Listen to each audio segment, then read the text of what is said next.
Hannah. And I'm Matt Hannah. And this is Horror Hour with the Hannahs. Where horror isn't just a genre, it's a lifestyle. And it is, for sure, with the group of people on this call today.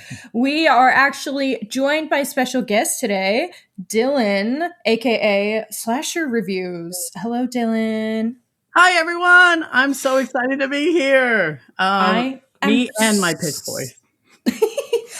We are very excited to have you on and to talk about the movie we are discussing today. But before we get into the film, tell everyone what kind of content you post, if it's not already obvious by your name, and where to find you and all that jazz. Yeah. Hi, I'm Dylan. I'm the owner of Slasher Reviews. I'm pretty much wherever you want to get your content, whether that's Instagram, TikTok, Letterboxd, Twitter. I'm on all platforms, and everything is Slasher Reviews. I try to keep it clean, easy to find me.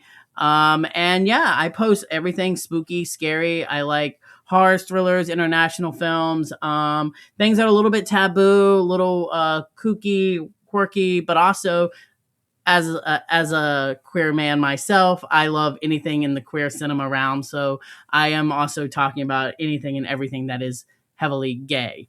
And both the good and the bad, I will watch it. So yeah, come and follow me. It's very nice and lovely over there. It is. You're a great follow. We first met, we all actually met in person this year, which is very exciting, at Overlook Film Festival. And ever since then, every time any piece of your content comes up, I'm like over here like, Matt, a new post just dropped. Yeah, it's an exciting time. It's a good follow. Thanks. Great energy. I try to make it fun. I don't, you can talk about serious things, but I never want to feel like a pastor.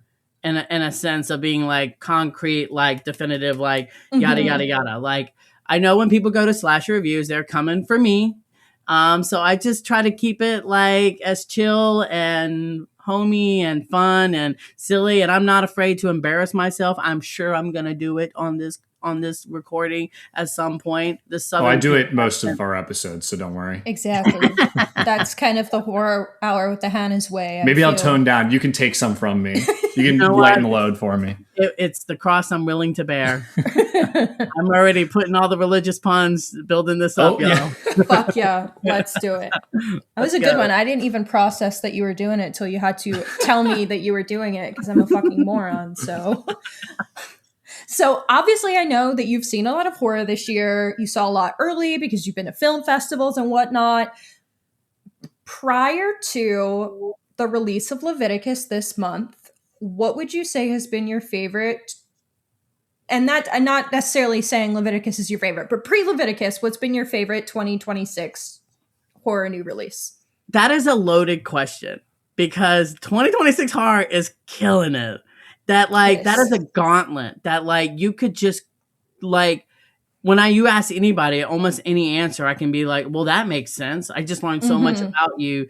Like if people said Hokum or Obsession or Backrooms or half the horror films that have come out, I'm like, I've just learned so much about you. And also that's a quality film. But some of them haven't even come out yet because we saw them at film festivals and they haven't either been picked up or they're coming out in the fall. So it's there's still good stuff to come. Matt keeps doing that and being like, this isn't even in my top 5 of the year. And then I'll be like, well, what's your top 5 that is released so far? And then he always says Never After Dark. And I'm like, that is not out yet. We are not counting it.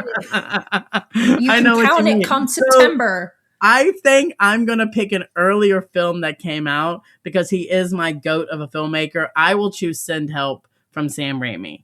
That movie is so infectiously fun. It has incredible performances. And for a filmmaker like Sam to still be at that age, pumping out just high octane, entertaining thrillers, horror films that still feel like his signature brand, and also feeding to the studio machine. Top, incredible. And as someone who works in aviation, I love a plane crash. And, oh my God. If I were working on planes, I would be like, no plane crashes for me, bro. I don't want to see that shit. So I'm assuming you'll be sat like me for Drag Me to Hell 2 then. I'll be seated for anything. It could you Drag Me to Hell 17 and I'm already in that theater. Speaking of plane crash horror, have you seen Deep Water? I not only seen it, I'm actually really proud of the review I actually did for that one, because I did a spoiler review, because I actually think that movie gets plane crashes correctly, while also still checking the boxes of being a B movie. So it has the fun outrageousness that you want a B shark film to have, like, but also that whole plane crash sequence is kind of accurate. And like when they like, there's a sequence where they drop the fuel, and I was like, that's when I was like, Rennie Harlan, you cooked, you did your research. You might have not have done it with the Strangers trilogy, but you did it here. So, you know, I was like, someone cooked here. Like the dropping of the fuel, there's a whole subplot of them trying to find the water device. And I was like, that is exactly, if I was in that situation, that there's a sequence where the plane is submerged underwater and they tell them to not open the main cabin door. And I'm like, yes, that is actually 100% correct. So I liked the movie. Like visually, it's an ugly looking movie, but I liked it just because I was like, they actually they get way more right than wrong in that movie, and while also still being super fun. That plane crash scene, I was like on my laptop at the same time, because I was like, if I watch this, I'm going to have a lot of anxiety the next time I fly. Because last year, we traveled, and like a week before we went somewhere, Matt was like, I think you finally should watch Final Destination. So I'm like watching Final Destination, and then a week later get on a flight that it was right after the huge DC plane crash. We get on a flight. We are flying. We have like the worst turbulence of my fucking life. I've just watched Final Destination. And we're not sitting together. So the whole time I'm just sitting there by myself, and I'm like, I'm going to die alone, being pissed at my husband for what he has done to me. And then while we were there, we got the news of the plane crash that happened in Philly, where we live. The medvac flight. So I was not thriving. But yeah, people who are afraid of I was probably flying. Asleep. Turbulence puts me right out. I love it. I felt like I was on a roller coaster, which I hate. But yeah, if you are afraid of planes, don't watch Deep Water, because a 33-minute plane crash scene will kick your ass. But then you have something like Send Help, which is the opposite side, which is just like, we're going to do a plane crash and we're going to over exaggerate everything to the extreme. So I like the balance of it all. Like, I mean, like, come on, like a guy with the when he's like hanging on the side and she just like shuts. Oh my God. Stage. Like things like silly ridiculousness of it all. Yeah. So I eat plane crashes up just because, you know, I'm on a plane. I think I take about 50 flights, like 50 actual individual flights a month. So, you know, I have to be able to accept it, or else we're going to be in trouble. All right. Well, we've been talking about a bunch of movies, and not the one. Movie. Yep. So Hannah, tell everyone what we're who anyone can't read. Y'all can read, so you know we are talking today about Leviticus, but let's do some background real quick. This film is written and directed by Adrian Chiarella, and this is his directorial debut, and the film is starring Joe Bird and Stacy Clausen as our main characters, with Mia Wasikowska as well, and she also produced the film.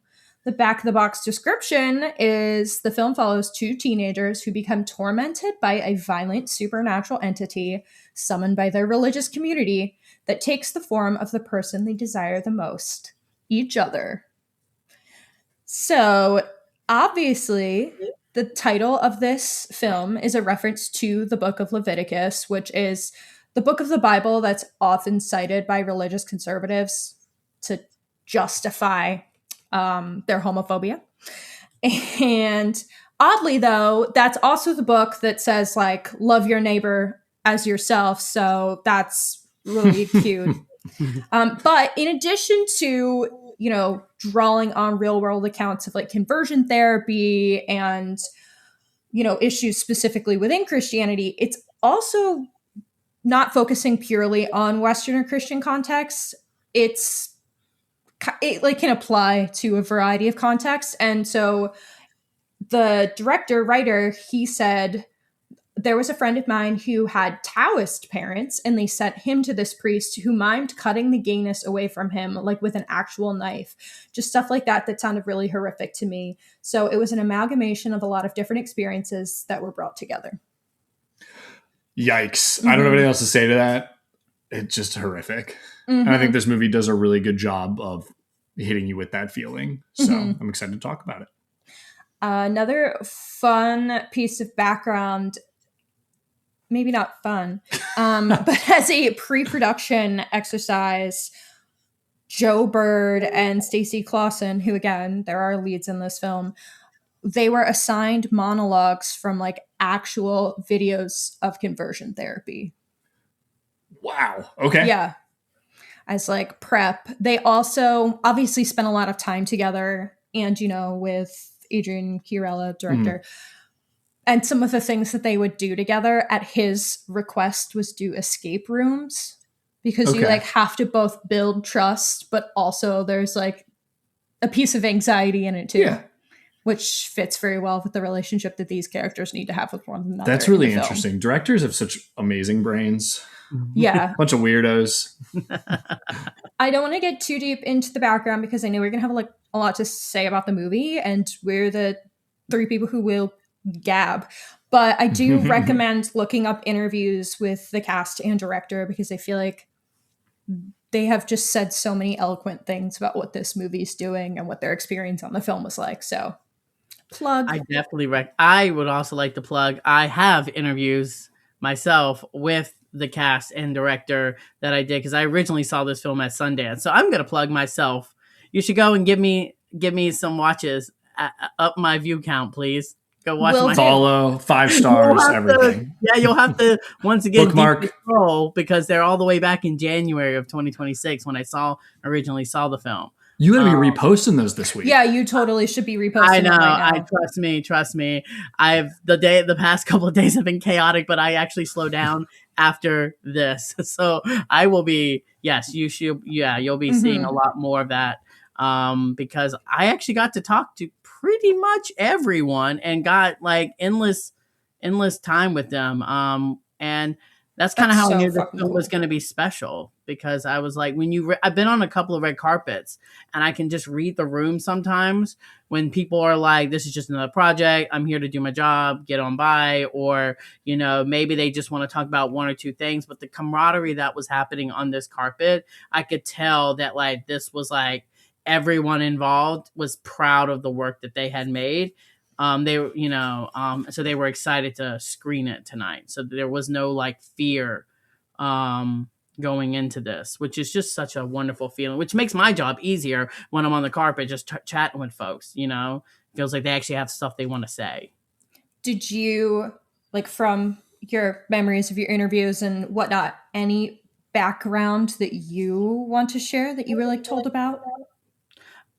So they definitely wore the It Follows inspiration on its sleeve. Even Joe Bird said that like that was personally his favorite horror film. So like that like stuck out to him. So he was like really drawn into doing something like that. But I also remember them talking about, because I was always curious as a queer man when you're doing things about like horror films, you know, like this, I was very curious about what does that look like for your actual physical body, you know, like how do you take care of it and prep it and stuff like that. So they was really talked a lot about they had an intimacy coordinator, but the intimacy coordinator sometimes would really just be there to like bring their bodies back to reality, you know, because you're doing these intimate romantic scenes, but also you're dealing with the homophobic lens that's also going on here. Of two boys who are yearning for each other, but also have the outside sources saying that like this yearning is bad. Don't be doing that. No. So like finding that like, and how do you get your body in that sort of like level? I thought was like, and that was a massive undertaking. There was a whole department dealing with that, which I thought was really good. Sometimes these lower budget films will like skimp out on hiring those departments. So it was nice to know that like they didn't do that with this film. I feel like this is such an impressive low budget, like indie feature. And I'm so glad that Neon is distributing it. I was going to say that. You beat me to it. That more people are getting the ability to see the film because of that. But it sounds like this production really was like a labor of love, but like the right amount of time and care went into making the film. And you could just tell that the way, like you said, the way the actors and the director and whatnot are talking about it and how they interact with one another. I wanted to shout out Neon because I think that this movie is definitely a risk. And I think it's fantastic that they took a shot on it. And I hope it makes its budget. I would just love to see that because I want more movies like this. Yeah. Mm-hmm. But for real, like it's just great because I do think this is one that might be hard for people to pick up, especially in the way that, I mean, even how people have responded to us on social media for pushing it. And I know that they're just grifters and trying to cause noise, but still it's awesome. And like, so again, shout out Neon. They kick ass all the time. So. Yeah. And if I may add on to Neon, props to Neon for also marketing this as such a heavily queer film. I think Definitely. sometimes when you have a queer movie, you might dance around some of the more romantic romance elements of it. And the fact of the matter, they were like, not only do we want people to come see this because we know this movie is good and we have something we want to say, but we also are going to give the fans these video footage and allow them to make edits and stuff like that and be part of the marketing of the film because they know, because I mean, Lionsgate has seen so much fruit from this in general, especially what they do with the Hunger Games franchise and all the fan edits and how those sometimes will bring people in to see a movie more than even a trailer will. So Neon realizing and pulling in the queer community for that, I thought was really beautiful. And then just actually genuinely marketing as such. And I have been seeing some of the reactions. I know that the movie doesn't really have like a UK release date yet. So a lot of the money that you're going to see, it's only been playing in like 1,000+ theaters. So it has a wide, it's still expanding. So I'm trying to not be like too hurt, like when the box office numbers come out and it's like just making like its money back. It's made its budget back in opening weekend, which...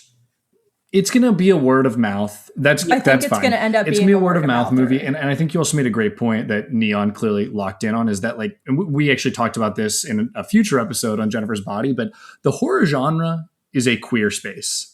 100%. Like it really is in terms of fandom and also in terms of theory, as we put it there in queer theory. There is a lot of, for lack of a better word, gayness in horror. I'm going to just say it like that. But like, and that's great. And I think that there's a lot of interpretations that have to do with sexuality in horror. So I think it's honestly smart of them to pick this up and market it that way. So I feel like all the marketing has been pretty perfect for this movie. Like we talk about all the time, things get mismarketed as like the scariest thing ever. And then you're like, that's not scary. Or like Presence being like the scariest haunted house movie. And you're like, that wasn't scary. It just made me sob uncontrollably. But like, that's, you're getting it was wrong. Scary how in touch with my feelings I was when the movie ended. Yes. Yeah. So I feel like they really understood what this film was in the marketing and the way they went about it, which is incredible. But I think that's a good transition, right?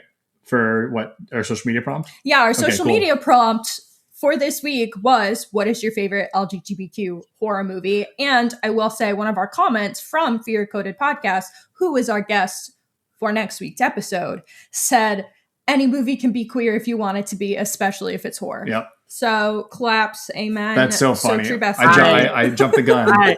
I mean, I mentioned low-key Malignant is a queer movie in my mind. I think that read about that. No, I see. Yeah, that read makes complete sense. Trying to become one's true body, one's true self. There's a whole trans element, if you think about it, fighting in that movie. And I don't even think I'm really fishing, but there.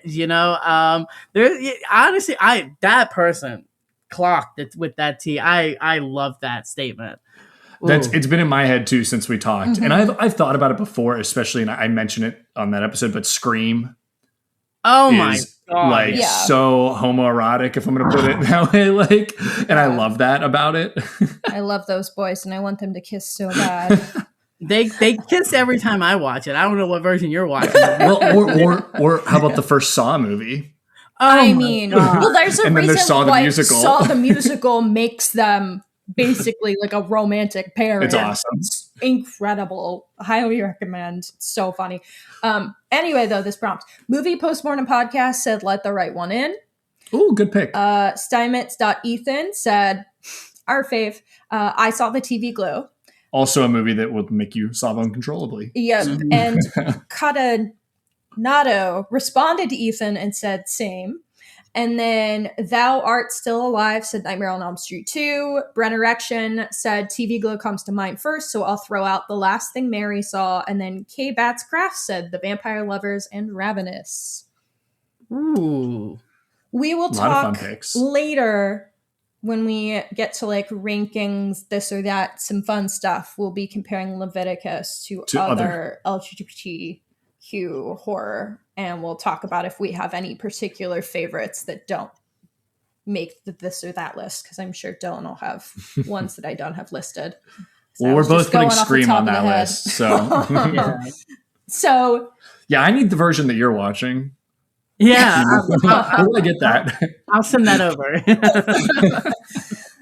So this movie, we all saw at a festival. So we all saw this before it got its theatrical release. You saw it at Sundance, and then you saw it the second time at Overlook, where we saw it the first time. Okay, yeah, perfect. So obviously there's like this added element when you see something at a festival of like, it's more exciting, like the crowd's really into it.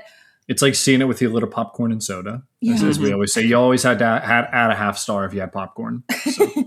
But on like further viewings, not in a festival, because we've all seen this now in a theater outside of a festival setting as well. Were there any notable experiences there that impacted our viewing? And did we like feel the same going into a normal theater as we did in a festival setting? I will say I did, yes. Yeah. My initial reaction coming out of the festival was like, well, I will say we also were having those Cutwater espresso martinis once again. Yeah. Cutwater needs to sponsor us because I've talked about those a bunch. But I came out of it liking it a lot, but almost feeling like this like blind rage also that I didn't know what to do with, like a blind rage towards his mother, towards the community. And I was like, I really like this, but like you mean that is the community within the movie harming them. Yes, correct. I was like, clarify. Good clarification, thank you. And it almost made it hard for me to like think back to the movie because I remember just feeling like a lot of emotions. And this time around, I like really tried to focus on more than that, and it still kind of overcame me, just this like absolute frustration, which is intended, but it makes it tough, I think, to chew on the rest of it, which I don't think that's a problem. It's just you really have to focus, I think. So. I think if you're not leaving this movie with a level of frustration towards a lot of the characters, I question your morals and your worldview and if I want to be around you as a person and all of that. Like, you should leave this movie feeling pissed the fuck off. Yeah. And feeling a need for change and being like, what do I do to be a better person in the world and like make a safe space? And yet it still is optimistic. Yeah. So it's like this, it's an interesting, conflicting feeling. So what about you? Like, how did you feel seeing this outside of a festival setting? Did it still hold the same magic for you, or? It does. I've been thinking more about like how we can't help but draw our own personal experiences, because as a queer man, you know, watching a film like this is just so you can't help but like pull in your own sort of like experiences with homophobia on and put it on that screen. Now, when I saw this at Sundance, I was excited to see it because I was there for the midnight films, but this wasn't like my biggest draw at that time. I think it was Undertone was the film I was like, let's go. That's the film I want to see at the festival because of all the hype that had been priorly built. But I knew I wanted to see this because as a gay man, I was like excited just to watch more gay films and especially gay horror. And I love Joe Bird from Talk to Me. So like, I was like, already I've gotten one foot in with this film. But I knew when I was watching it at Sundance, I knew I was watching something deeply special. Like I was like, this is going to become such a safety net for so many queer horror fans to be able to go to and to watch. But what's interesting is I think what I like to view is I think this film is it allows for catharsis for the queer community, but it allows for the straight community to feel empathy for the queer experience. Mm-hmm. So I think a lot of when I watch it, I get frustrated at times. I am so elated and I have this level of euphoria at times. And then the ending in particularly with this film, which we'll get more into like in the spoiler section, there's just such a kaleidoscope of good and bad feelings that are happening with that particular ending, which is why I think Leviticus, I've said numerous times, I think Leviticus redefines not only queer horror, but just like queer identity in horror. Because I walked out of that movie, especially the second time, I was like, my man is Muslim, my coffee is black, my boys be kissing, and my Leviticus is gay. I was so jazzed after my public screening, because my screening that I saw in New York, baby, was packed. It was practically sold out. So I was just like, let's go. So I was jazzed. So I would say it has been growing with each individual view. I would say my favorite viewing is the one that I had at Overlook, personally, because I saw it by myself, really. It was the second showing. It wasn't the first showing. It was the second showing.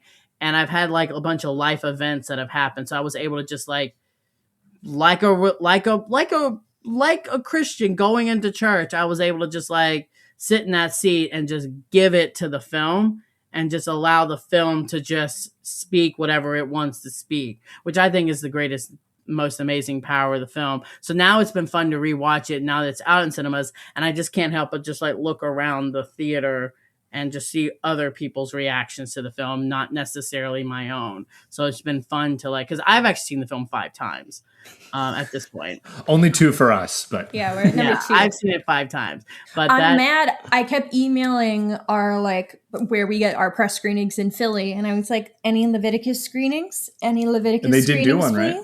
They didn't do one. They had like only 1 or 2 like big screenings. They said this thing's got to make its budget. You got to pay like, for this one. Fuck y'all! I want to see my movie again for free. But I'm happy to. I feel very happy to contribute to the box office earnings for this movie.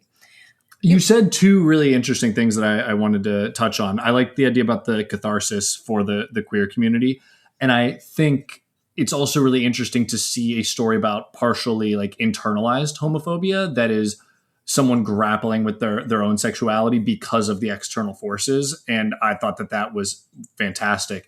And I liked the idea of the empathy for people that aren't part of the queer community, but would consider themselves allies, or even someone that maybe doesn't know how they feel can really feel empathetic and understand better, understand how they could be harming. Yeah. And I think similar to I Saw the TV Glow, I think the struggle of queer people anyone can relate to it, because whether it's like your sexuality or just being who you want to be and being yourself is something everyone relates to, which is why I think I Saw the TV Glow completely nails it. And I think Leviticus does as well for that.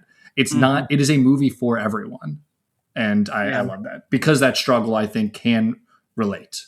So I love that this is a movie for everyone, but not everyone is going to see it, which is unfortunately part of like the purpose of the film, which is sad, which I have just been like, I feel like I've been secretly behind the scenes doing marketing for this movie, because I have been actively texting folks like, just so you know, Leviticus is coming out June 19th. Can I count you in to see the film? You're like those Nikki texts for Obsession that I was getting. Yeah. I've been doing it. And then this one person said, well, they're actually not really playing it in my area.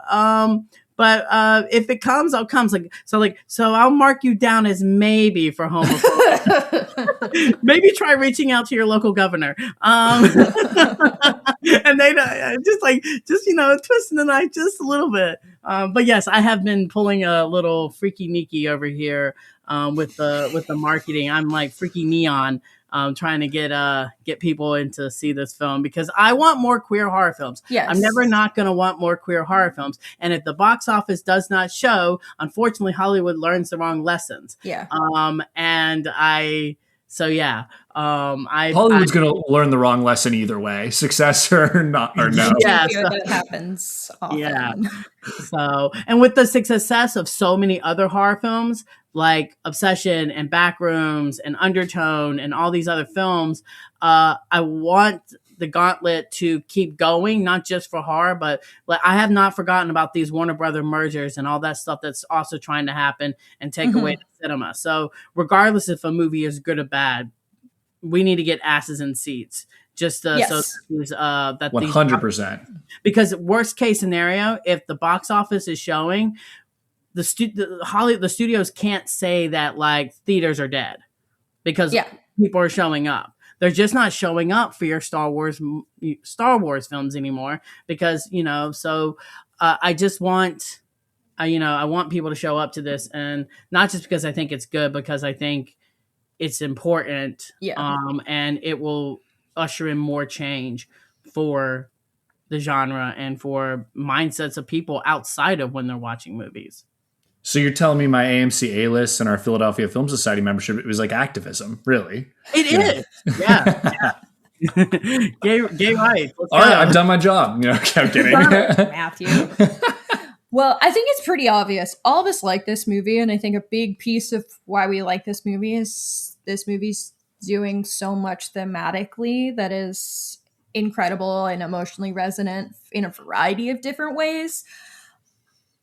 I want to talk about beyond thematically, without spoiling, what do we like and not like about this movie? Not thematically, because we will obviously be talking about that plenty, and we'll probably want to use specific like plot points to go into that and like quotes from the movie and whatnot. I will start and say, I think the performances in this movie are great, and I think that Joe Bird and Stacy Clausen have such great chemistry together. I feel like I haven't felt this connected to a film couple in a really long time, especially like a teen cinematic couple.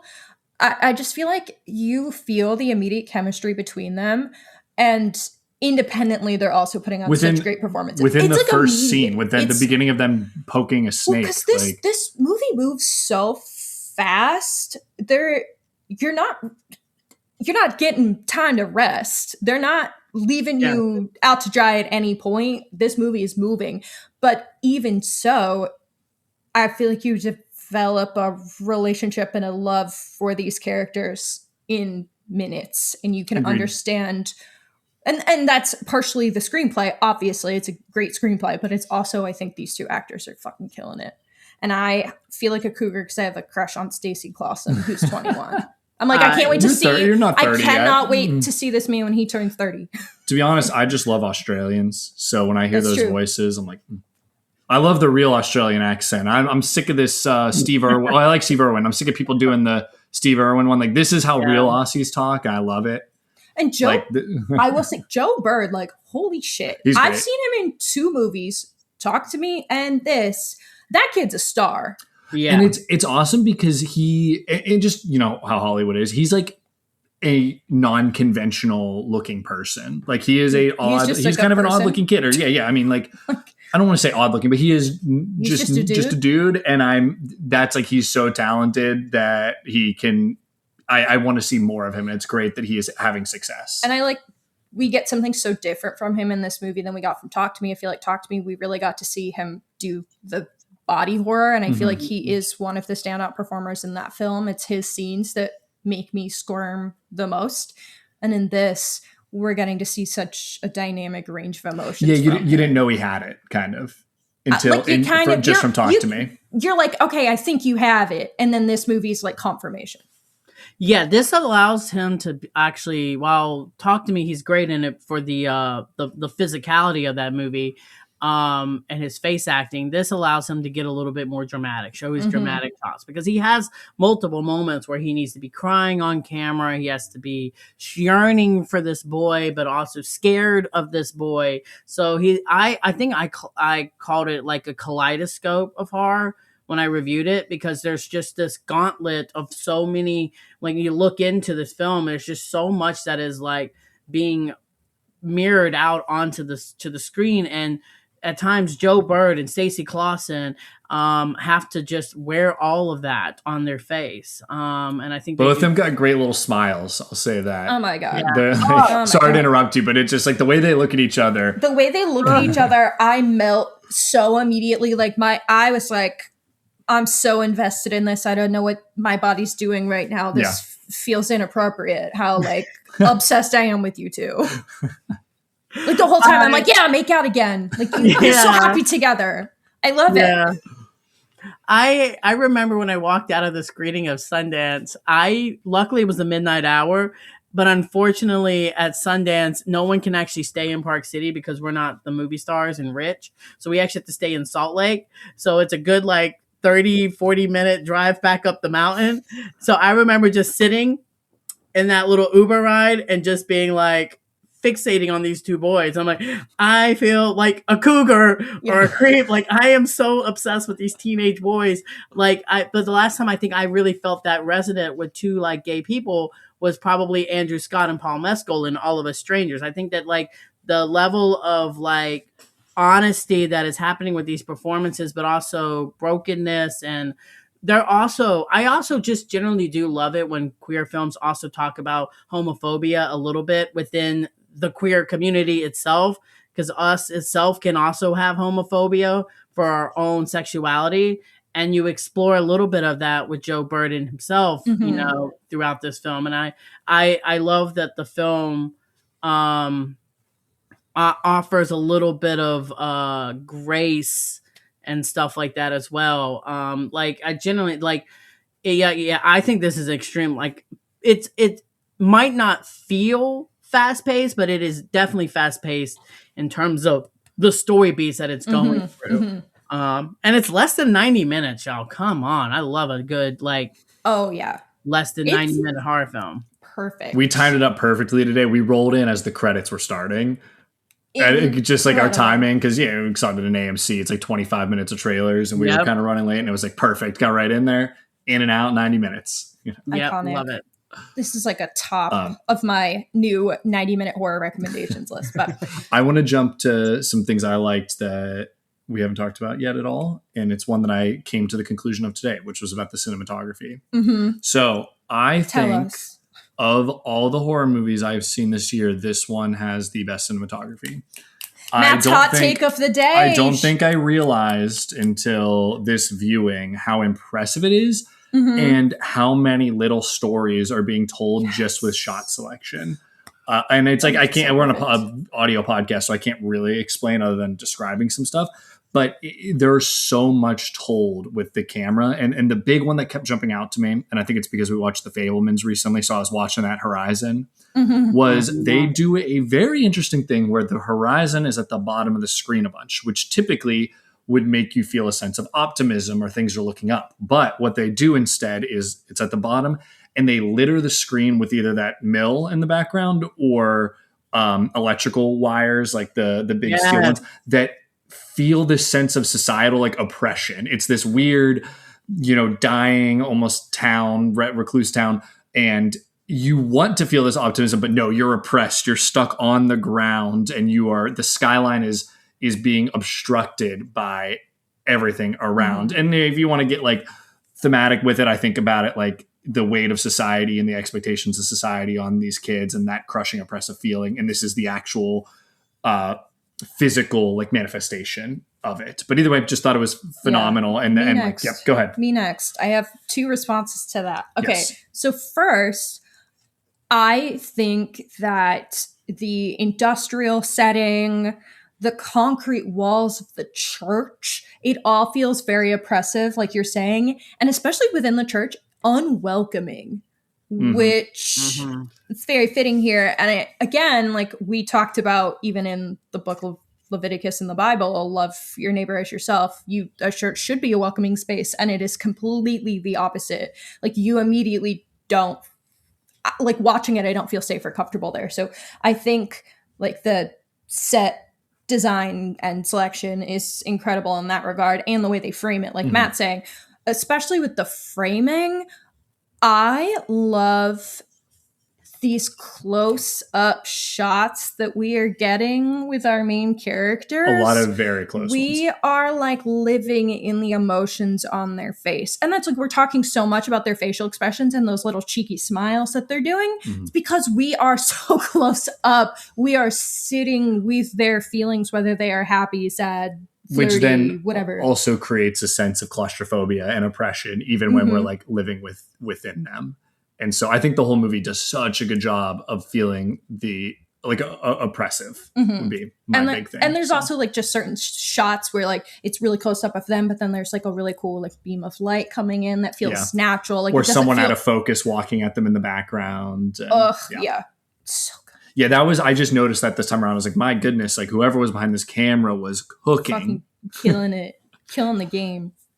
I actually like how like it's you can, what I also like about it, like there's like a deep focus, like you can see the background and stuff like that. There's a desaturation that's kind of happening with the landscape, like you're pulling away the color, but it doesn't feel like flat at the same time, because you can still see a lot of the background. Like when they're in that warehouse, I can still feel the concrete and see the background of the warehouse, that it feels like things have been set dressed, you know? So like things have been like, but there's also like, the industrialness. Like there's a great shot with Joe Bird. He's got his hood on, he's walking through, and then like you see like the flame coming out of one of the industrial things. And I love that because I didn't notice it until this one. It looks like a lighter, you know? Yeah. Like a lighter. And I'm just like, that is such a beautiful image. And that's just using your landscape and what you have to your advantage. And I didn't pull that up until today on my 5th viewing. And I'm glad you mentioned the wires, because when I watched my screen, I actually went to the open caption screening because that was the only one I could make to make sure I had enough time to make this podcast today. So I went to the open caption one, and honestly, so much of it was like buzzing noise. Like you would see like the buzzing. So like there's a running thing with the industrial thing that's happening in the background. Like, I didn't realize that it's woven into even the score of the film, that industrial hum that comes with that world, which I just thought was so fascinating. Yeah. Complete agreement. Fuck was I about to it's say? okay. My dead air. My bad. I like something else I like about it that isn't related to what the film is doing visually, which I know is what we're just been talking about. Actually, you know what? I'll stick with the visual thing. Okay. I love the costuming in this. Like these feel like teenage boys. And the way mom dresses. So good. And the way mom dresses, she's dressing like very modest. Conservative. I was about to use ruder language. I was going to be like prude, bitch, just button all the way up to her neck, cunty, derogatory, with a shirt on top of her turtleneck and a Christ necklace. And I also love that we get to see them singing a hymn in the film. You know, I love that too. And but I also, it does feel like they're wearing their own clothes. You know. Yeah.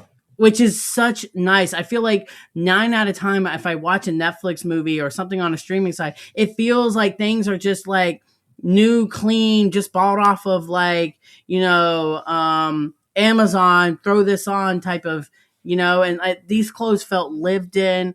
The world felt lived in. Like even the shaman guy, he looked like he's wearing a suit that he might have had in his closet for 10 to 15 years. There's a moment in the funeral, I noticed this. And I was like, I never noticed it the first time.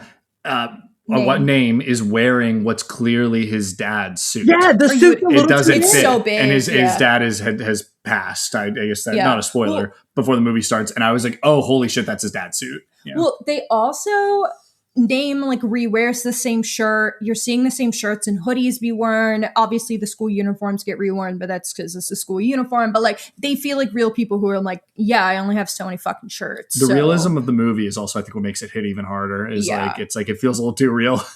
Yeah. And then it makes the supernatural elements work really well because you're so grounded within the realness. But another thing related to the costuming, if you notice, like they both do wear rings, but I believe it is not Name's ring, it's Ryan's ring that later halfway through the movie, if you look, Name starts wearing and twirling it around his hand. I didn't catch that one. Yeah, I saw that was mentioned in an interview, and then I had like this flashback to it because I kept looking at their rings in the movie. Yeah. So because I was like, damn, you fly Name as is hell. in the Bible. I don't know if you know this, but Name is a biblical place in the Bible.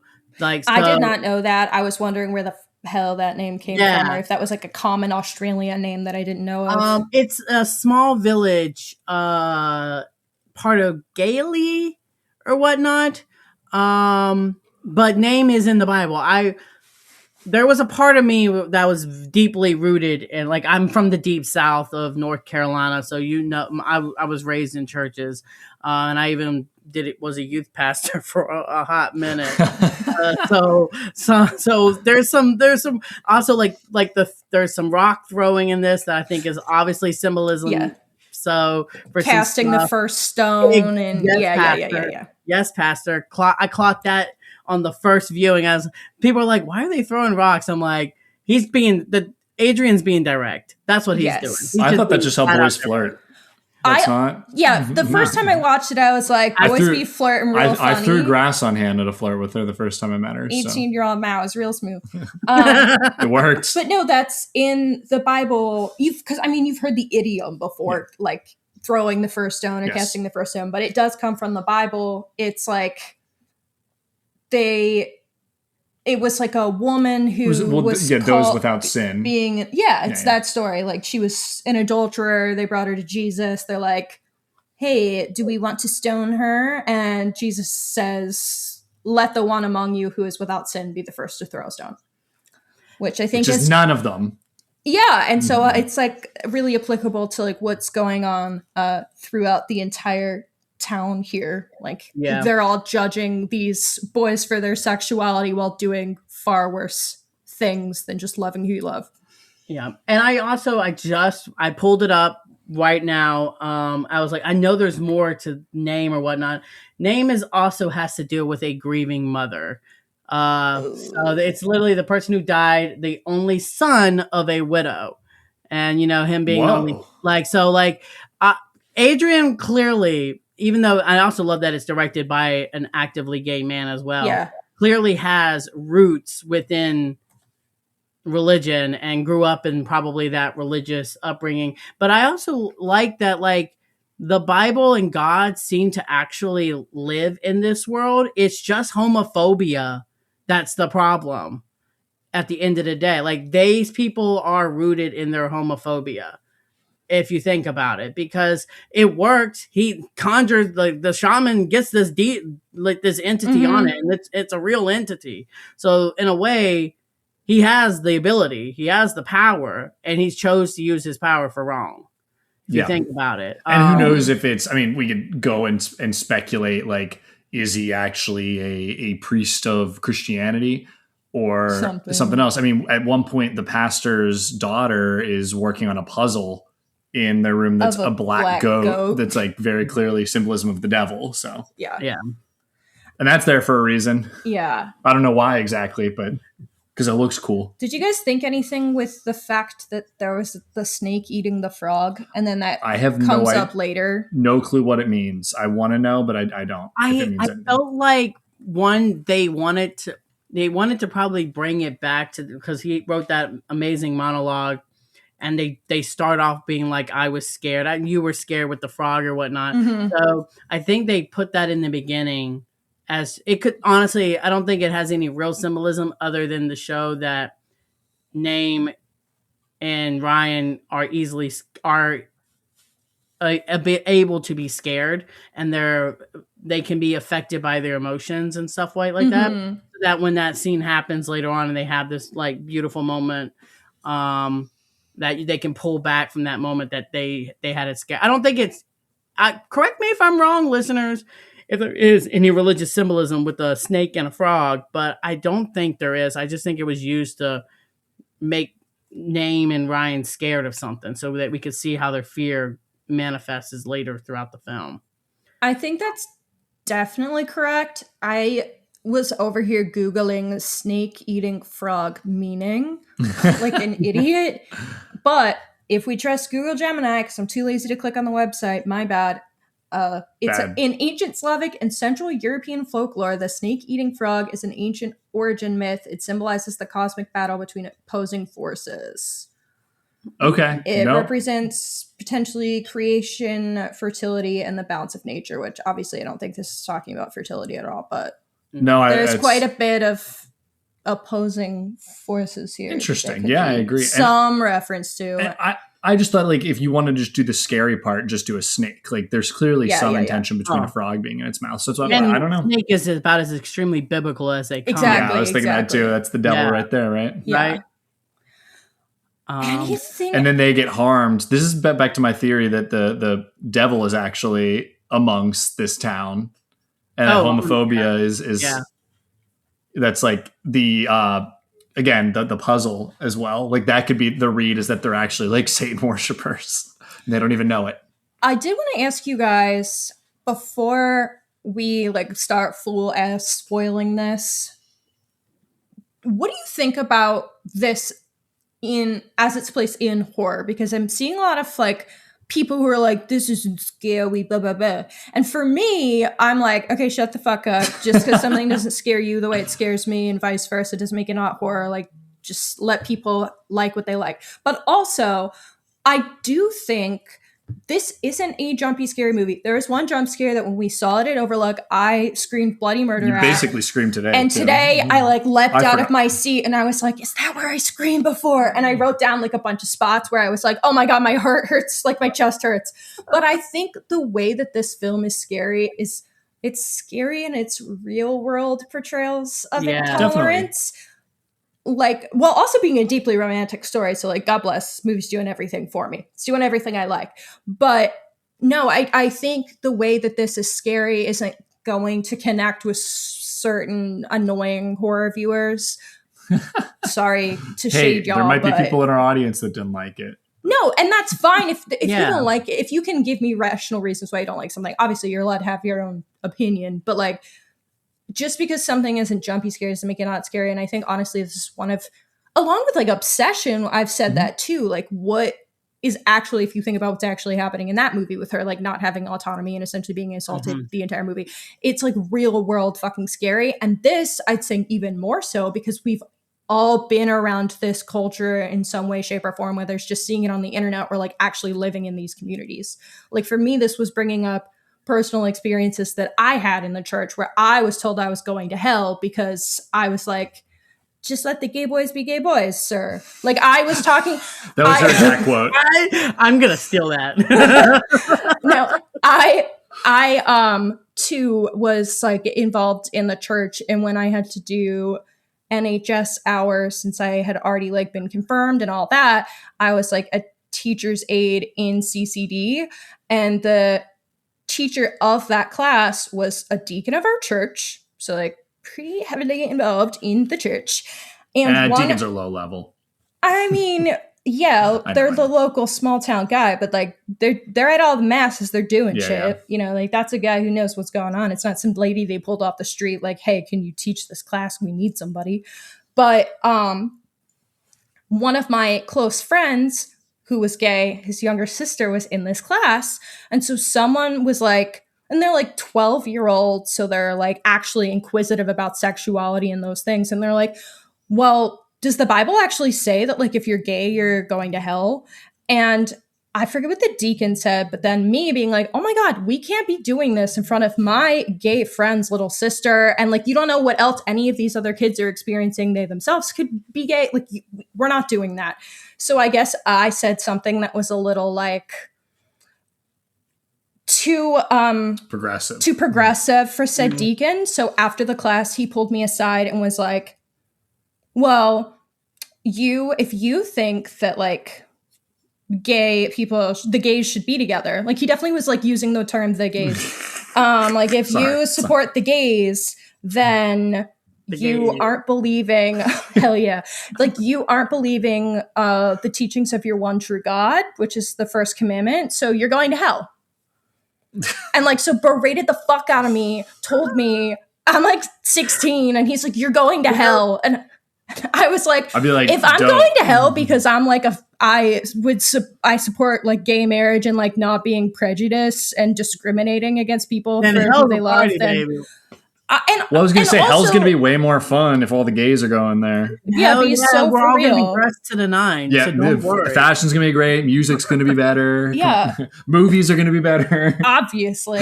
So for me, like that was when I fully became disillusioned with like I already was like, this is boring and I don't know how much I care. Yeah. Like I don't need spirituality to get through my day personally as a person. But like that's when I fully was like, fuck this, I'm out.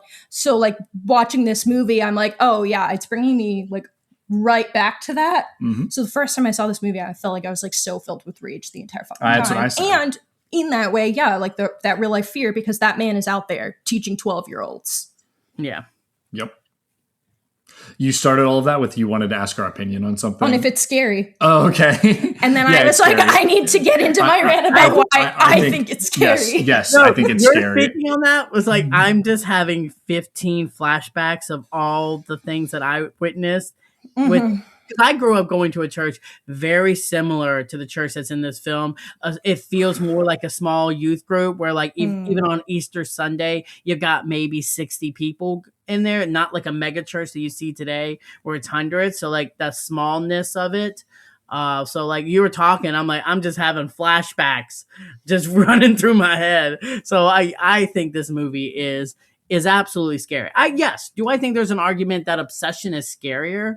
Yes, but also I think there's an argument that I like Leviticus more but they're both running a different gambit, they're so different. But also, like I said earlier when we started the podcast, I can understand why almost any horror film that someone says this year, because horror this year is really having, I mean, every year is great for horror, but this year in particular feels like it's having its moment that's even the non-horror movie goers are taking notice. Like within the horror community, every year is a great year, but this year in particular, it feels like we're roping in outsiders. I completely agree. Are having to speak up. I have friends who don't give a shit about horror, and they were like, "I heard Obsession was awesome. Do you think I would?" I had a lot of people say that too. I've had and I kept saying yes, but please see Hokum also. Go see Hokum. Go see Backrooms. Go see them all. Yeah. That's been my main thing. I was like, yeah, it's good. Or I had so many people ask me about Backrooms, and I was like, listen, it's fine. But there are 3 other movies, Leviticus, Obsession, and Hokum, that are really good. Yeah. I'm just been at this point, I'm like, you want to go see it? Go see it. Hell. Yeah. Even when I went and saw Passenger, we loved it. What a blast. I had a great time. I'm not going to fight it to the tooth and nail, but it does what it wants to do. It's your Conjuring level jump scare film that's just there to be a creepy midnight movie that's get you up out of your seat. Don't think too heavily on the lore and the logic. Just get with the motion, get with the flow with it.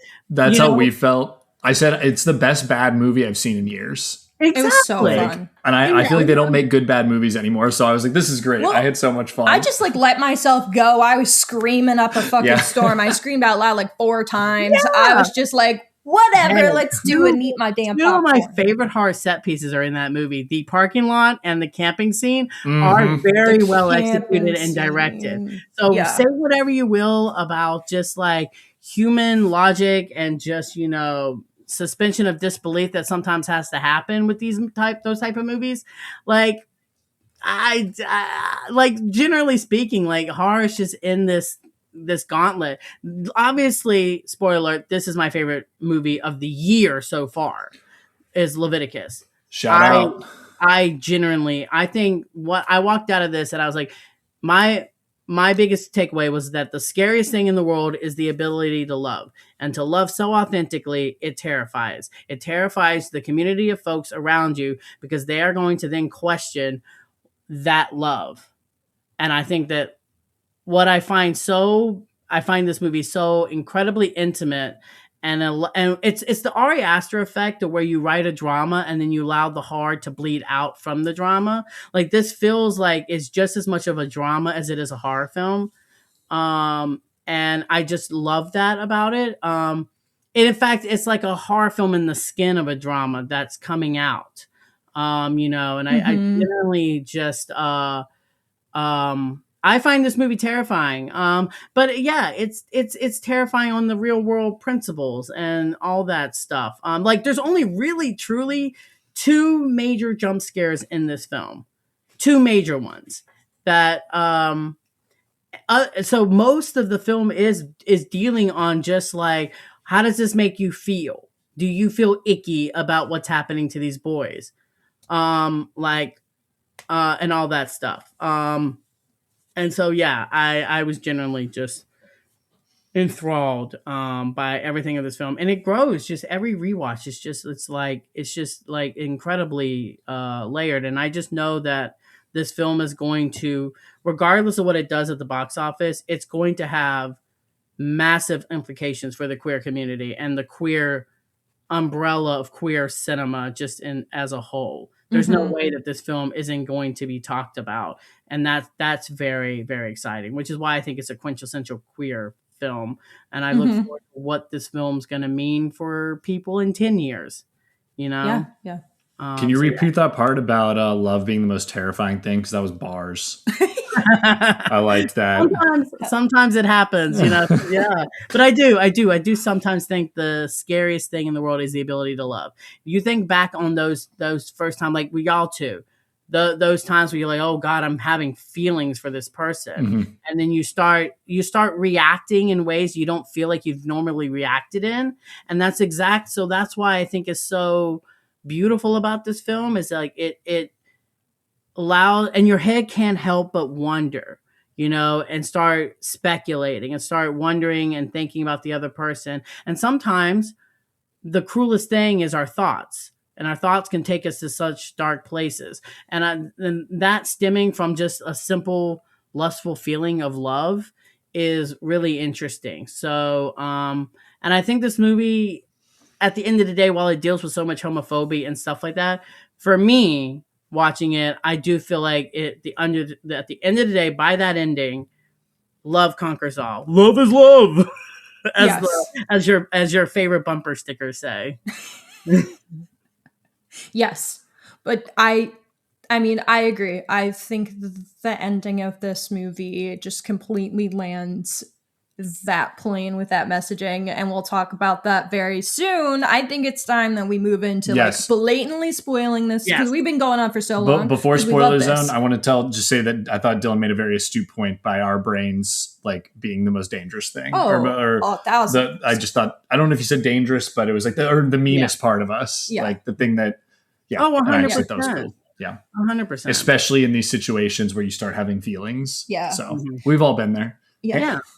Hannah's still having dreams where I do shitty things. And then I was like, I didn't do any of that. Yeah. And I was like, that's not what, you can't be mad at me. I wake up and I'm like, why'd you cheat on me last night again? And I was like, we've been together for how many years? That's like, I've literally never cheated on you, and we've been together since we were 18. What the fuck are you talking about? And I'm like, I'm insecure. I'm like mad about it. I'm like, I'm mad that that's how you think of me. He all the time will be like, what the fuck is wrong with your brain? I hate that your brain does this to you, but also to me. Yeah. And I'm the opposite. I feel like I never dream. So I'm looking at my man and be like, why am I not dreaming about you? Why are you not in my mind? And that's his fault. That's exactly. But in conclusion, if you're only listening to the spoiler-free section of this episode, where we're not like blatantly spoiling plot points, we all think you should get the fuck out. We're going to enter the spoiler zone now. Now we're entering the spoiler zone. Ladies and gentlemen, welcome to the spoiler zone. After this point, you're going to hear some things that you might not want to hear. Okay, so we are going to do the full plot description now. Beginning here, following his father's death, Name and his mother, Arlene, relocate to an isolated town. Name begins a secret romance with friend Ryan. The relationship fractures when Name witnesses Ryan kissing the pastor's son, Hunter. Spurred by hurt, jealousy, and fear of his own feelings, Name impulsively outs Ryan and Hunter to Hunter's parents. A self-proclaimed deliverance healer is called on to perform a ritual intended to purge the boys of their desire. Afterwards, Ryan becomes withdrawn and the target of increased bullying. Desperate to make amends, Name attempts to check on him, but Ryan pushes him away. Concerned for Ryan, Name follows him and witnesses him talking to empty air, ultimately leading him to outside the local roller skating rink's photo booth. Name opens the curtain to see Ryan pinned against one of the corners and strangled by an unseen force. An injured Ryan runs from the booth, and when Name asks him what happened, Ryan yells that it was him and warns him to stay away. Hurt and confused, Name seeks out Hunter for answers and witnesses him being attacked by a similar invisible entity. Hunter is decapitated and later discovered in a nearby field. Terrified that Ryan will suffer the same fate, Name confesses to the police that he and Ryan were romantically involved and pleads with them to stop the entity. The police dismiss his claims and instead inform Arlene about his relationship with Ryan. Claiming she wants to protect her son from hatred and persecution, Arlene arranges for the deliverance healer to perform the ritual on him. After the ritual, Name confronts Ryan outside Hunter's funeral. The two kiss before Ryan begins attacking Name. Name runs back inside the funeral and sees Ryan there, realizing whoever he was with outside was not the real Ryan. Hunter's sister Izzy reveals to them that a girl in a nearby town was recently killed under similar circumstances after the deliverance healer performed the same ritual on her and her girlfriend. Determined to understand what's happening, Name and Ryan track down the surviving girlfriend. She explains that the entity takes the form of the person its victim desires the most. It only appears when someone is alone and grows stronger over time. Worse still, there is no way to stop it. To protect themselves from each other, Name tells Ryan he plans to leave for the city and begs him not to follow. Ryan begrudgingly agrees before confessing that the entity will always follow them, and if he has to live with it forever, he doesn't want it to be anyone else but Name. At school, Ryan is attacked by the entity, which mutilates his ear in the bathroom. Meanwhile, Izzy, consumed by grief, blames the boys for Hunter's death.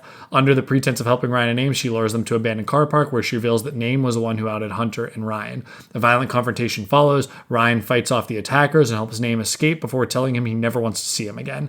That night, the entity attacks once more.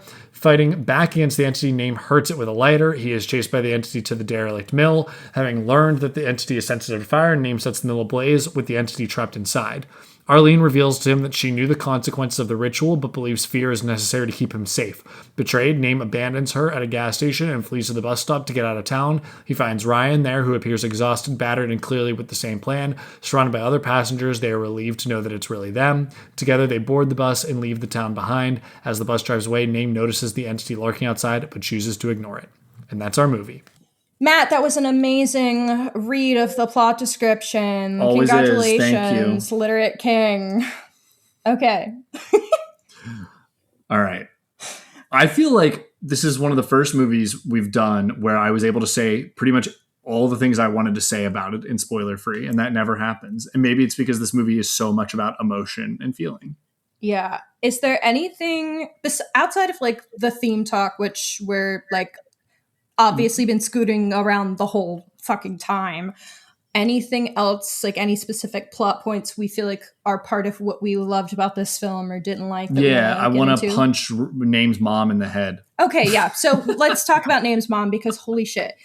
We're all on team. We're all going to beat her with hammers. It's like, yeah, the E.T. meme. Like me and my friends would beat that guy with hammers. Yeah. That's how Matt feels about I'm so mad at her. Like, I know that there's supposed to be some redeeming qualities and some understanding of grief, but girl, well, I can't. My empathy only goes so far. It's tough because she will say these things like, "I can't lose you too." Like, I was like, "You're killing him. Like, you're killing him." But that's the other thing. She's clearly making these decisions entirely for herself, even as she's like deluding herself into thinking she's making it because she loves her son, which could be fair. She really probably does feel that, but. Yeah, I definitely think that she loved her son, especially when the way that they were joking at the first church service. Like, it felt like they loved her son, but she loved an image of her son that she's had ever since he came out of the womb. And unfortunately, kids grow, and some of them like boys. Yeah. I was about to say, some of them be gay, but you beat me to it. Yeah. I think what's so tough with her is Name like tells us we moved here because my mom felt a sense of belonging. And we know from moment one Name feels no sense of belonging here. The only person he seemingly feels a sense of belonging with is Ryan in the entire film. He only feels seen when he's with this one fucking person. I mean, that scene where he's like, oh, there's nothing, Ryan's like trying to get him to say, like, the only good part about being here is you. And oh my God, the butterflies that scene gave me, amazing. But so we're like hearing this bit, and then we're hearing like Names says that his mom believes in things that she can't see, but then later when he's trying to tell her like, I'm being attacked by this entity that you can't see, she's like, I don't believe you. She is very like caught up in like her grief, if we could even. But I don't even know, because we don't really dive into her grief, like that loss of his father that much. We know that it's there. We're not diving into it that much. I feel like she's just so fucking caught up in like whatever this church says is the opinion that she should have, and that's the one she's presenting. It is funny because she's like, I found such a closeness. It's like you kind of moved to this shithole town and you're going to a church and a storm shelter. Like, yeah. And I don't know if it's the specific style. I feel like to me, it feels very like evangelical Protestant style church. And I know there is like at least accusations of them being a little more cult-like. I mean, all religion can be a little cult-like, but especially the music, the second that band started playing, I was like, oh, this is like that. No, I don't want to call it trance music, but this like melodic, like pull you in style. And I was Roman Catholic, so I didn't. We had the hymns, all right. We had the priests. Methodist church, so we could still drink wine. So that's what I grew up going to. The Methodists could still drink. So my parents were like, we'll go to that one. We did the blood of Christ in church, and my dad, both my parents would do like the Eucharist or like readings or whatever. So I guess my dad one time had to go to like what's it called when you're like 7? The thing communion? That you do, communion. Yeah, your first communion. My dad did it, and he was doing the Eucharist. He was doing the blood of Christ, though. And so some of the kids like went up to like take it because they're like told like, okay, you're next. And they would take a sip, and their parents would be like, whoa, my kid's not allowed to drink wine. And then they spit it back into the cup. And after my dad just had to drink like a bunch of kids backwash because you have to finish, like that's part of the thing. You finish the cup. No one can see Dylan's face right now. It's disgusting. So I this is what Catholicism's all about. Remember my dad coming home and saying that. What was that? I don't even allow men. I don't even do that to men. You doing that for God? No, but actually, I was like, Dad, you crazy motherfucker. Don't do that. My parents, though, they were all about my parents were all about the wine. They had me practice drinking the wine at home before my first Holy Communion to make sure I didn't spit it out and be like, gross. Smart. And then I was like, guys, I think I like this. And they were like, shit. Who doesn't like Little Red Wine? Yeah, anyway, all that. Yeah, all right, sorry, where was I going with this? I was just saying, mom feels this connection. It's also clearly like a little bit of she doesn't know what else to do with herself in this grief or whatever it is, and has been pulled in. And I do think she's the most frustrating character because she's literally, like, we know that the whole religious community has done this before and they have seen the impact of what happens. Like there was a murdered girl in the very opening scene, which I love the opening scene, and they do not care. They're still doing it. And like Christians are supposed to lead with love. And I don't really think like making those teens vulnerable to being murdered by an entity is leading with love, but like whatever. So they're already doing this, knowing the consequences. And then mom sees the consequences for Hunter and Ryan and still like deludes herself into believing that this is the right choice to quote protect her child. That pissed me off because when you're watching that scene, they back up. Both the mom and Name back up in disbelief and shock of what they're watching as they're like contorting around and, you know, struggling to breathe. And I'm like, but your church is still telling you one thing, so you're just going to accept it. Now, I stated that I watched this in the open caption screening today, and I noticed something. I didn't quite comprehend it. Maybe it was the Australian accent. That scene where they're searching for Ryan, and she's talking about, I knew, blah, blah, blah, blah, blah, blah. Like, I knew. The big catharsis, like, I can't save you. Like, you're on your own. If you die, you die. Like, you're whatever. This is your sin. You did it, girl. But she says something about like, I'm not going to be around forever. We need fear. Fear was the word that was said on the thing. And I don't know what it was that I thought, but like the fact of the matter is that these Christians would rather fear mongrel into submission in a way to the higher being than to actually lean or explore whatever genuine, totally normal emotions that anyone could be having, I think is so diabolically evil. So that read was just like insane to witness that, which no wonder, as you see, name said, bye bitch. That was the rage I was feeling at the end. That's the part that like because you're already like, bitch, you're making terrible decisions. You know you're harming your kid. But then you realize like she knows she's harming her kid and she doesn't care. I have another read on this that I want to talk about. But I will first say, I know we're talking shit on religion a lot. So caveat, we don't have a problem with people who are religious. And I know plenty of great people that are, I actually believe in religion. I just myself don't believe in the church. I myself am not afraid to, so like for me, but it's like, so I know we are, but you can't help but not talk about it. And it's more, I just want to be so central to the film. And it's also because this is a community that is institutionally homophobic. And a lot of people use their religion as an excuse to be homophobic. So like that's obviously why it's relevant. We're obviously not saying that all Christians or all whomever are homophobic.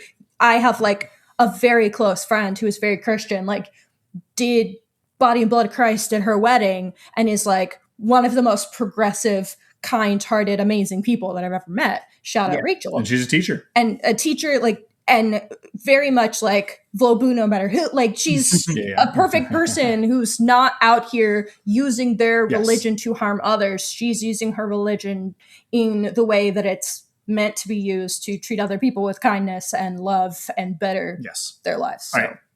Two things to say. That caveat my one thing is, it's funny that you made the point of like, oh, they're using the Bible to hate on whoever. And I'm like, yeah, but they don't hate rich people. And Jesus many, many times is like, yeah, fuck the rich. Eat Jesus said, eat the rich. He basically did. Yeah.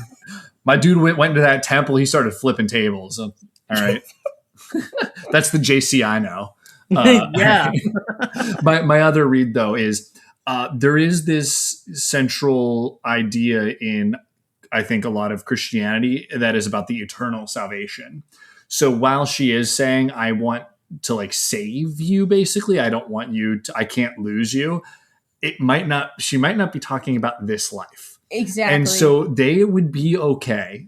And some people with this belief of religion would be okay killing their own child if that meant they had eternal salvation, because that's all that really matters in their mind. And that's like kind of what I'm reading as her is like, you know what? It's okay if you get killed and died, because then like if you're not there, then, or if you're not having gay thoughts anymore, then you're going to go to heaven and we'll be together forever.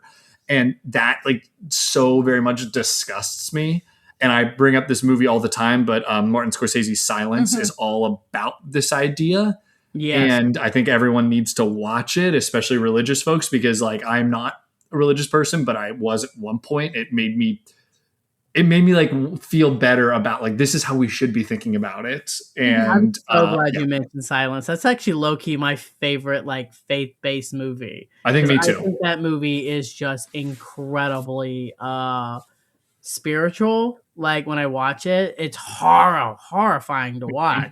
That movie is ruthless, but it's also, you feel like this spiritual undertone with that film, and I just think it's incredible. Just the same thing with this film in many ways. So yeah, I'm so glad you brought up that film. I love that movie. And the whole thing about it is it's like you don't take everything so literally. And I feel like in Silence, it's like your God, if you believe that they're all this all-knowing and all-great God, would want you to protect these people, even if it meant that they don't believe in your God. Like, just bow. Yeah. Just bow. Just bow. Exactly. Just bow. Yep. Just bow. Do what you got to do to keep living. Yes. And keep preaching the word. You don't, like, in this movie particularly, it's like they feel like they have to be stuck in their homophobia in order to praise God or whatnot. When they feel that they need to kill their own children. They have to kill their own children. Their children be better dead than gay is like what these people believe. And that makes me mad. And there are people out there that feel that way, and it's fucking disgusting and sad. And I feel bad for those people. I feel bad for their children, obviously, but it's like I don't know. I feel that rage when it's like, you're just using this in the worst way possible. And I don't know why, which is why the ending is so damn good. Oh my God. I love it. Let's transition to that. Wait. Can we talk about what the entity itself symbolizes, which obviously I think it's a lot of things. I mean, it's internalized homophobia, it's societal pressures, and homophobia. I know. I just feel like we need to fully establish that before we then talk about what the ending It's the actual act of violence being perpetrated against queer people. Yes. It is family members pushing and cutting off their relatives or even their children for their sexuality. It's all of those things, I think. All of the above, especially with like the internalized homophobia. We have these quotes from Name, who was like, I think I ratted you out because I was afraid of how I felt about you. And he talks about how like these are feelings that he's always felt, but he's felt them stronger more recently and he's scared of them. Yeah. Then when we have like the entity being a representation of like institutional homophobia, in this case specifically from the church, they're saying like, this is what they wanted. They wanted us to be afraid of each other. Yeah. And afraid of those feelings that we're having. I like the point that you made too about like the actual representation of that violence piece too. Yeah. Very much so.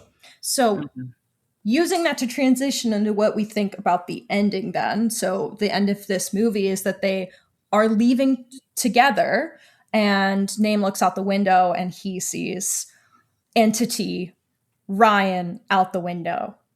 And a lot of people were like, this ending is so abrupt. This movie just ends and they needed more time. And I'm like, disagree. The ending is one of my favorite parts of this because the thing is that institutional homophobia is always going to be there in some regard. Unfortunately, there will always be our own like self-judgments that we're going to have. And those societal as well, right? Exactly. Those things aren't going to go away. It's something obviously we all as human people need to be working together to fight back against, but like it's never going to go away. And in this case, the fear will always follow them, but to make the choice to hold on to each other and to have hope. That's the way you beat it. And no, in reality, that's your heart and love is the way forward. Those things will always be there, but they're worth combating to have this to have each other. Love and have each other. And like in terms of you look at like It Follows, which was compared to the way they beat it. We're like, we just have to spread it to the next person. But in this one, the way to beat it is to be together. I think because if they're together, then there can't be alone and get attacked by this entity. And I almost think that's kind of funny and ironic for the shaman and everyone who put this on them, because I do think that's the way you beat this. If we're gonna like get logical with it, is that you got to be together. It almost drives them together. So that's one of the things when I mentioned that I feel like Leviticus like redefines both queerness and queer horror. It's because of the ending of this film. Because at the end of the day, nothing has technically changed. They still have the entity. They're still carrying it. They're going to carry it for the rest of their lives. It's probably going to be the inevitable thing that ends up killing them at some point in their life. But now they're choosing it to do it together. They're saying that regardless of what persecutions you have placed on me, regardless of what harm you have done to me, I'm still choosing to live my life with the man that I love and the man that has brought me here. And that's also why one of the best lines of the movie is like, if you leave me, it's just going to take on the form of the next dickhead that you like. Yes. I want it to be that you to be that dickhead, which I is was Oh going to my quote God. that. Yep. and the fact that they use the word dickhead is also like you can tell that Adrian wanted to write like actual kids talk, you know? So I really liked the way that all of that is written because that scene and just like that line breaks me. I loved that line so much. I was like, bars, bro. Like, also, Yeah. that's just the most, somehow one of the most romantic things that I've ever heard Yeah. is like, I want this monster thing that I'm seeing to be you. Like, I don't want to lose that relationship and connection that I have to you. I was like, that's so romantic. And also calling each other dickheads or like funny. talking about the next dickhead, like that's totally Yeah. how we talk. So I was like, same. Very Yeah. Australian too. If I'm going to argue with someone for the rest of my life, I'm arguing with you. And I just Yes. think what is so beautiful about the ending, like I've seen some people say that like, oh, this film doesn't deserve a hope core ending. And I don't think the film is a complete, maybe it's just me. I don't think the ending's completely hope core. It's just, they're just having to rewrite their brains and their like lifestyle to be like, well, we're stuck with this, we're living with this, so it is going, I full-heartedly believe that this entity is going to kill them. Like I don't think that like they can go throughout the rest of their life and not be like by themselves at some point or something like that, but I think that they've accepted the fate that like we're not going to give this religious cult the validation of that. We're not going to feed their narrative. We're not going to feed their stuff. We're going to do this with our love together. And we're going to do it while listening to motherfucking Frank Ocean, which is just, come on now. Self-control, that self-control needle drop. I was like, Adrian, I know what you're doing. I know what you're doing. And I saw it in the festival run. I was like, they better, I hope to God. Luckily, Neon bought it. I was like, yep, Neon's going to be able to clear that needle drop. They're going to be able to clear that. No problem. Thank God. Which is great because the rollout of this film, they've been talking about some of the songs that they've been listening to, which also I thought was so great. That Name listened to a lot of Olivia Rodrigo's making my bed, which I think is so great because that whole song in particularly is about like your actions are the reasons why, like, you know, like I'm the maker of my own doom. Like the reason why it really emphasizes that section where he tells on Ryan, you know, which is such a heartbreaking scene, but you know, you know that he's doing it partially out of his own fear of his own feelings and his jealousy that he has, that like maybe Ryan picked someone else that's not him. I think it's an extremely important beat in the movie. It's important to know with Hunter too, because when Hunter was seeing Ryan, it was never really romantic. If you notice, he's throwing stones at him. You know, every time he says he just throws rocks at me. You know, and every time Ryan's being chased, it's in a romantic gesture where they're trying like he's being maked out, and then it's, you know, it's like a violent force that happens after that. I love the reveal that, because the first time I saw this, I was like, oh shit, I assumed he would be seeing Hunter. I assumed going in, I knew Joe Bird was the lead, and he starts off, you know, we're following him. So I was like, oh, Ryan's got to be seeing him. But then we see Ryan and Hunter kissing, and then the thing like that happens. So I'm like, oh shit, is he seeing Hunter or is he seeing He was seeing Name. Yep. So then the reveal after the photo booth where he's like, oh my God, like, you. What scared you? Like, and he says, you. I was like, oh my God, he does like him. Yeah, so I know, I was like, oh my God. So like, it means that like Ryan is into Name. So like, because if Ryan was really into Hunter, he would have been haunted by Hunter. Yep. Exactly. But Hunter's only real gay experience seems to have been with Ryan. So Hunter was only being haunted by Ryan, and his haunting was different because it was all physical, throwing rocks, picking him up and tossing him and dragging him across, you know, stuff like that. While it felt like all the scenes, like they're making out in that photo booth, and then things turn violent, you know? So I just thought that was a beautiful, like, it's scary, but you know, I think it emphasizes just how much these two boys mean to each other. Definitely. So yeah. I love that photo booth moment. So I'm glad that we touched on that, because I was going to find some way. I highlighted that in my notes. I was going to find somewhere to talk about how cute I thought the U was, even though it's horrifying. And that scene, like that first reveal of like him being like thrown out and then name being like lifted and like whipped against the wall, like is objectively terrifying. But then the U, I was like, tee. We've been talking for a long time, so do you want to get to the next? So many scenes that I love. Okay. I know, okay. The bed jump scare scene is the one that made me scream the Me fuck too. out loud. Every time My someone soul screams left in my every body. Yep. The And bus got me. I love the bus one Yeah, it was a so cool one. much. It's so small, but it's so good.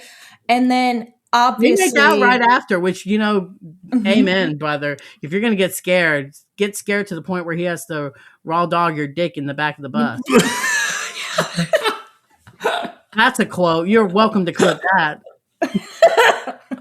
Nailed it. The other moment that I think scared the shit out of me the first time, less so this time because I like fully know what's happening, is when he punches through the screen door. I was like, that is oh my God. favorite scene. That Well, is my because- favorite scene in the movie. Because I couldn't remember if it which one it starts was. to be like, you're like, okay, this is probably not him. He said he doesn't want to talk to him again. But then the way that the entity is able to so convincingly speak to him, you're like, oh my God, maybe it is him. And he's like forgiving him. Because, you know, that's how Ryan feels like anyway. Yeah. And then, so then when it's like, just kidding, it's actually the entity. It's like poop your pants scary for a second there. So we talked about themes. We just touched on some of the scariest scenes. You want to just kind of start doing the fun? I think so. Like this yeah, or no, that, we've whatever. said a lot of. Unless there's We've been anything else we talking need to for say, I fucking think forever. I think we've nailed a lot of this. Well, it's because this movie, I like it so much.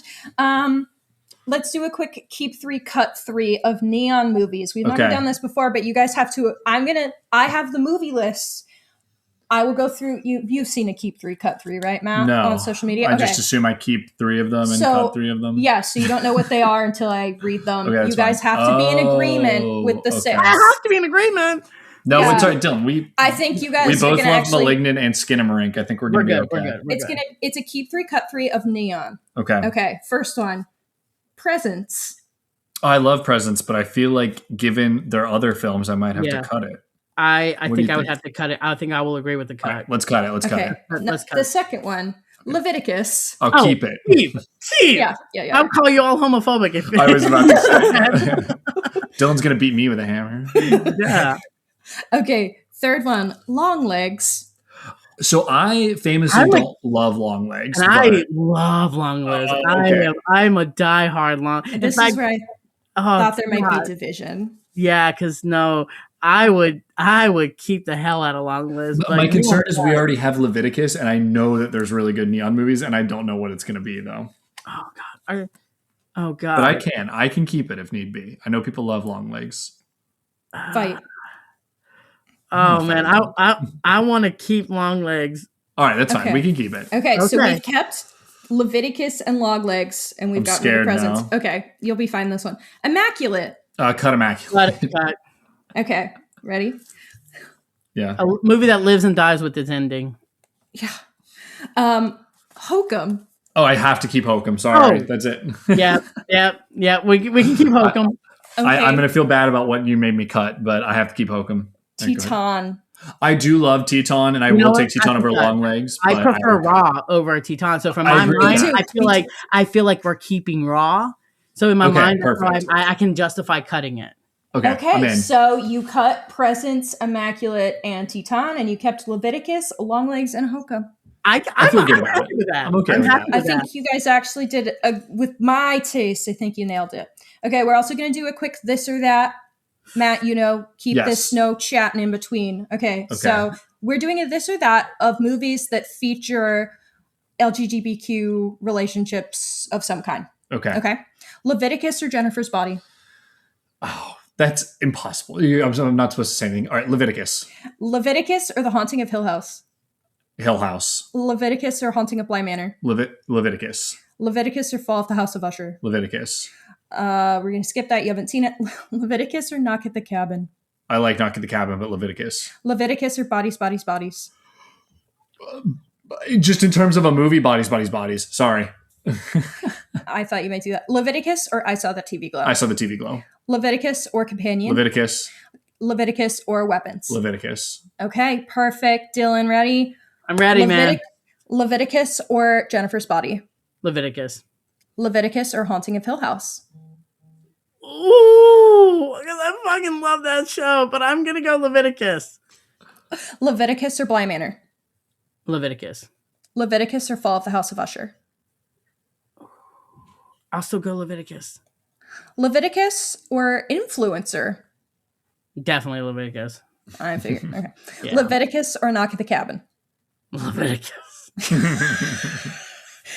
Leviticus or Bodies, Bodies, Bodies? Leviticus. Yeah. Leviticus or I Saw the TV Glow?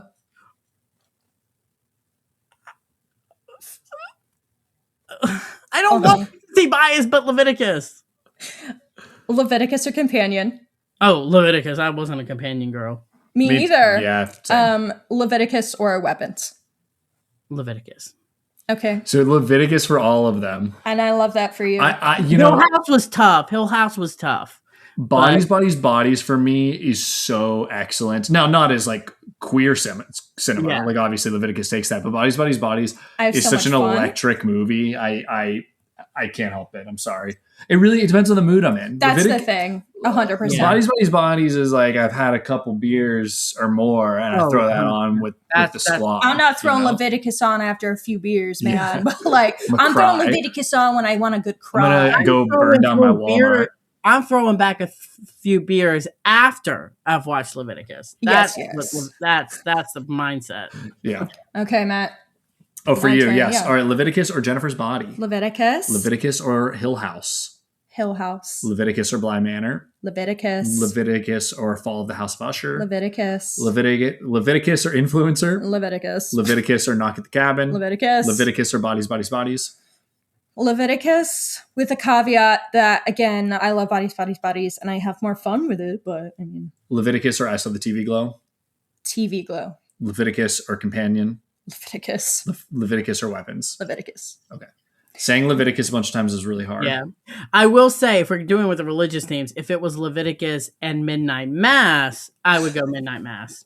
I love Midnight Mass so... It's my favorite thing Mike Flanagan's ever done. So for me... Yeah, that would be the only time I would not probably choose Leviticus. Midnight Mass is my favorite TV show of all time. So I alternate depending on like the day if I prefer Hill House or Midnight Mass, but I cry like a fucking baby during Midnight Mass during like the entire last episode. I'm over here sobbing, and like Father Paul like makes me religious. Like, I'm telling I love you, that man. About a man and that little collar, knowing I can't have him. It's a kink that just can't go away. I love that man. Okay, real quick, do we have any hot takes about this film? I said mine. The cinematography is the best of any horror movie this year. I don't think the ending is as hope core as I've been seeing a lot of on film Twitter. A lot of people have been like, this film doesn't deserve a hope core ending. And I'm like, I don't think it's a hope core ending. These people are still... They're being followed by it for the rest of their life. They're going to have this homophobia in their backseat. Like, you can't get rid of your trauma. Your trauma just marinates and morphs into different